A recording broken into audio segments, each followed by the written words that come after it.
Welcome to Inspire and Move, the show that inspires you to create, connect, and grow.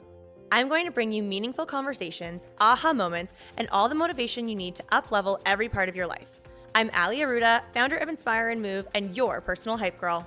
I've gone from fashion school to celebrity stylist to corporate marketing to brick-and-mortar entrepreneurship with my husband, each time learning incredible lessons how to pivot, reimagine, and implement the steps to become successful. I'm passionate about inspiring others to live their best life, a life of joy. We have the power to design a life that we love, because life is too short not to. The best part is that you weren't meant to do this alone. If you feel like you are meant for more, let me ride shotgun with you, and together, let's get you to where you want to go. Hello, you guys. It is your girl, Ali Aruda. We're here for a little solo quickie. I am just feeling inspired. I just was at a lovely female entrepreneur brunch this morning. I've actually already recorded an episode about that, and it has been a hot minute since I have done back-to-back solo episode recordings. That made sense in my head, and maybe that's why I'm doing back-to-back, and I've been on like a content frenzy for the last few hours, so perhaps it's all just making my brain like not as sharp. But I had some things on my heart that I wanted to share with you all. And I thought, strike while the iron's hot. Let's do it right now. And that is all around the world of slowing down. So if you've been following me on Instagram, you know that I recently hosted my 5th Women Inspiring Women, 5th and final, although I don't think Matt believes me because he keeps talking about next year. And then my friend Victoria has pitched me on ideas for next year. So who knows where the plan will go for next year. The jury is out.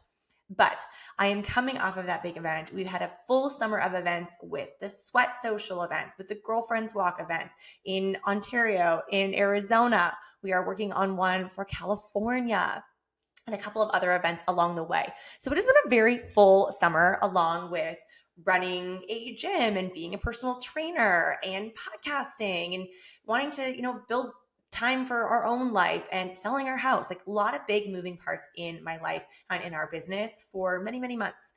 And so after Women Inspiring Women, which was actually last week at the time of recording this, I had this really lovely energy healing session on the Friday night. And it was 4 hours. 4 hours. It actually could have been longer, but it was like 9:15 p.m. I was totally hungry. I was like, I need a snack. I have to pee. I need some water. I needed to replenish myself. But it has really left me thinking a lot of what was shared in the session. And I won't go deep into the details with you, but there was a big message surrounding slowing down. And if many of you are listening to this and you're like, oh, I feel seen. Also, do you remember when I had Olivia recently on my podcast talking all about the nervous system? And hot take here, guys, so many of the things that she was talking about were like triggering to me because I felt like I was operating and have been for a very long time with a stressed, overly active nervous system. And in true honesty here, I actually do really like being busy, and I kind of thrive when I have really busy days. Like there are days in my calendar where I literally schedule my shower, which I know sounds ridiculous to some of you, but there's probably a bunch of you that also are like, oh yeah, I love that. I do that too. Your calendar is like your North Star. And many of the entrepreneurs that I love learning from that are more successful than I am by a long shot and many multi-figures, I love to know what they do, and all of them live by their calendar and are very protective of what goes in their calendar. And so right now I'm sitting in this really unique crossroads of, okay, I want to be a high performer and I want to do things that are moving me towards our big vision. And I also want to slow down and give myself grace. And this healer actually encouraged me to operate with some yin energy, that I'm very much in my yang energy, my very masculine, high performance energy, which I'm proud of in many, many ways, but I am also very open to welcoming some softness and some grace and that feminine yin energy. So this is this really interesting crossroads. And I thought, I love sharing so much of my life with you guys, whether it be on Instagram. I'm back now on TikTok, here in the podcast. If you're listening and watching this on YouTube, I am not afraid to bring you along for the ride, because that's how I love connecting with people that I love to have mentor me, whether they are great friends of mine or they don't know that they mentor me because we don't know each other or don't know each other yet. And I just think that's really inspiring to kind of learn more behind the scenes of what people are going through. So I am not afraid to take you along for the ride, peel back that curtain and share what's happening in my life or what's working, what's not working. And so this healing session was so enlightening for me. And I've really been trying to embrace that this week, especially coming off of this massive event last week that also came with emotions, because going into it, I had said, this is my final year. And one thing that I actually can't even remember if I've shared this on the podcast. So if you've already heard this, sorry. But when I launched the first Women Inspiring Women, it was 6 days after my dad passed. It was not planned that way. My dad's passing was completely unexpected, and I had already had the event planned and things ready to rock and roll. So that's a big part of the story behind Women Inspiring Women. And here we are for year 5. And I actually was going into this event with a heavy heart and grief because we just recently lost our sweet Molly, who was my very first dog that I bought with all my own money, 17 and a half years in my life, and very formative years, but also 12 years in Matt's life, which is also an exceptional amount of time for a dog's life. And this just happened late August. So it's still really fresh because also we had a trip in there that overlapped with this when I was away. Matt was home, and without going into all the details there, but then coming back home and rolling right into the final preparations for this massive event with 100 women who are looking forward to this magical night. So this Women Inspiring Women was bookended with grief going into year 1 and going into year 5. And I realized this last week, having just a very lovely, natural conversation with someone in our community in our local coffee shop. And it dawned on me, I was like, oh my gosh, that's so interesting. And I haven't actually gone down a rabbit hole to understand, like, what does that mean? ChatGPT, tell me what this means. But it's just encouraging me to slow down now. And I actually have to sit in my emotions because I tried to just compartmentalize them when it happened. Not being in the country, which has me feeling a certain way, period. And then dealing with the loss and what the life is like now, especially when she was 17 and a half years old, that, she was blind. And so I was like a helicopter parent, and we had baby gates up so that she wouldn't fall downstairs. And so your life changes again, and readjusting to what our normal is now. And I want to give myself grace for that, give my heart some grace. But also, there's still Matt and Riley and Sadie are 2 other dogs, and just readjusting and coming off of all these events. I still have a couple of more, and everyone deserves the 100% effort for each event and for each person that is attending all of those events. I'm very dedicated to what is it that I'm creating for an experience for these people, whether they're buying a girlfriend's walk ticket for $35 or they're doing high ticket coaching for a different type of investment. I want to ensure that I am always playing full out with the experience that I am giving these people that are investing in whatever type of experience that I offer. And it's just been so interesting to sit back and really try to be with my thoughts and let myself move slower. And I'm so grateful I've got some girlfriends that are in the coaching space as well, on a different scale, that are also very spiritual and believe in signs and angel numbers and the moons and all of these things that are giving me guidance. And I'm trying to be really open. I've shared before, I am definitely on the woo scale. So I am open-minded to all things. I even said this to the energy healer last week, that I am open-minded. I don't really know what to expect, but I'm here for it all. Give me the full tilt, 100% experience, and I am open-minded, and we'll see what comes out of it. And so in this practice, and this is what I wanted to share with you, I just wanted to give you some context. If you are listening to this or watching this and you're like, you know what? I need some yin energy. I need to move slower and be more feminine and more graceful. This is what I'm doing, at least for right now. I have challenged myself to prioritize 1 to 2 hot yin yoga classes. I said this on Instagram the other day that I'm not like a power yoga girly. I love working out, but power yoga, I'm just like, God, I feel like a gorilla doing this. So I love the slower restorative yoga.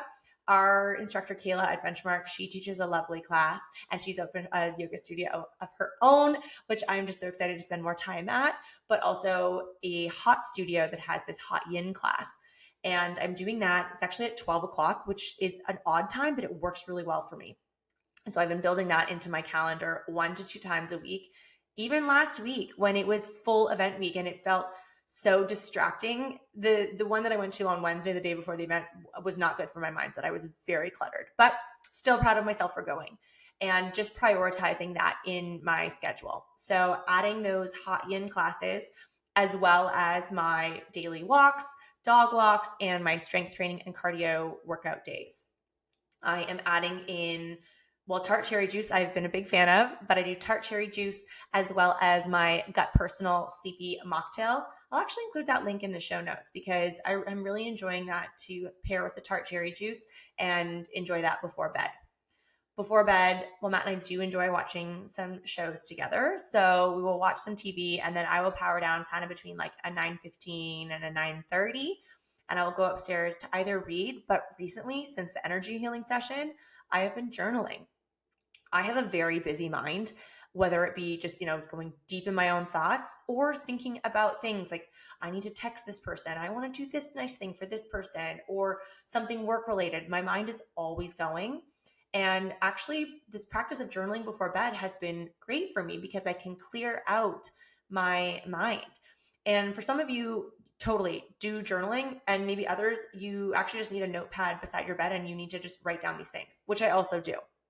So you need a lot of things. You basically need a nightstand that has at least one drawer because there's a lot of things to keep in there. And the journaling that's either deeply emotional about my feelings or just allowing me to get some things off my mind, or maybe I'm celebrating things like something really amazing happened and I want to share it. I actually use my journal as a memory marker as well. That's not necessarily always tactical about growth and momentum and business and my dreams. Sometimes it's just talking about a really amazing day or a really cool experience because I plan on saving all of my journals through all of my moves because it's just so special to be able to look back on that. And one day I'd love to write a book. And I feel like journal entries will actually help with the momentum of writing a book. Or maybe there's really powerful entries that you want to include in the book, depending on what your book is about. Again, you can totally steal that idea. I got it from an author in a book that changed my life, and I'm happy to share it with you. So that has been working really well for me. I'm really good now about prioritizing 8 or 9 hours of sleep. I know some of you are listening to this that are probably like new parents and you're like, screw you, kick rock, Sally. So apologies. We do not have children. So I am really dedicated to trying to get a minimum of 8 hours of sleep because it does make me feel a lot different and a lot better during the day. I can perform better just mentally, physically. I have better energy. And so I'm really dedicated to that, which I wasn't always. Prioritizing sleep was the last piece of my wellness puzzle for both Matt and I. It was something that even when we started dating and living together, we would stay up so late and then still get up early to get ready and commute to our corporate jobs. Just a very different season of life for us. And now we really love a minimum of 8 hours of sleep. And when I get up, we have a morning routine that we are also prioritizing with intentional time together. I am reading a book that makes me happy and expanded. I love personal development. And sometimes I actually feel guilty because Matt doesn't like to read as much as I do, and that's totally okay. But I really like starting my morning with 15, 20 minutes of reading. I don't need to read for an hour, but just something to fuel my mind with big thoughts and cool things about business or entrepreneurs or just ways to just stretch my brain in a beautiful, positive, abundant way. And quiet time. Right now we're sitting outside in our cabana with a fire going, with the dogs and a coffee, and it's really lovely. And then we walk to the gym for our workout. Movement is non-negotiable for me. I feel like I say this so often on the podcast or on social content that it is something that is a massive pillar in how I maintain such great energy levels. So it is a huge, huge non-negotiable for me, even if it has to be shortened to 20 or 30 minutes, depending on the day, if I have an event, if I'm traveling, but it is still something that has to get done. And during my workout, I have my daily Glow C, and that makes me feel amazing. It gives my gut some good love. It takes care of my skin. It makes me feel nice and hydrated. And so being able to stack these blocks that are parts of my day that are, again, non-negotiables, but also other areas where I'm trying to welcome softness and things that make me happy. And this week has been really interesting because I've moved so much slower than normal from a productivity standpoint, which is challenging in itself. If you are someone who considers yourself like a high performer or high performance individual, then you might relate to this. That I just tried the other day. It was a beautiful day out here. I put my bathing suit on and I read my book for like an hour by the pool, which felt so unnatural for me on, I think it was like Monday or Tuesday, normally a day where I would just be fully working. And I'm trying to create this space. I'm trying to give myself more clarity because we are getting ready for a season of change and newness. Not only do we have our home for sale, which is an entire experience of its own, but we will leave those details out of this episode. But going into a new home will mean a new chapter. And our new chapter, we have plans for that. We have big dreams for what this move represents. And so I'm making a conscious effort, English, to create space and clarity for that next season.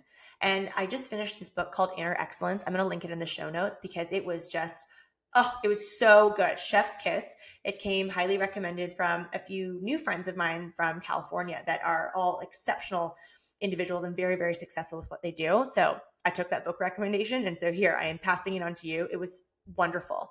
And I read this one line just about how clutter does not create clarity. And that made so much sense to me.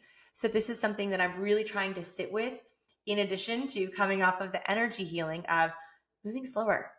Let's create some space. Let's create some clarity. And let's see what comes next. Because you can't create magic in a hoarder's haven. So create that space that you need. And if you need to, remove some things from your calendar, do you need to decline some social invites? Do you need to not run 18 kilometers, but maybe you need to run 8 so that you have extra time to stretch or cold plunge or go for a walk with a meditation, whatever it may be. Listen to this and see how you can apply it, because that clutter is not going to allow you to have the clarity that you want and need to move the needle forward in your business and your life. So that's what I have for you today.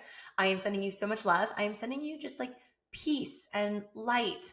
And I want my slower energy vibes. I want to share that with you and just give that nervous system some love and yourself some love. So as always, thank you so much for listening. Thank you so much for watching, for being a part of the community, and we will see you again soon. Thank you so much for listening. If you loved this episode, it would mean so much to me if you took a few seconds and shared this on social media, sent it to a friend, or left a 5-star review. There is power in community, and I'm so grateful to have you part of mine.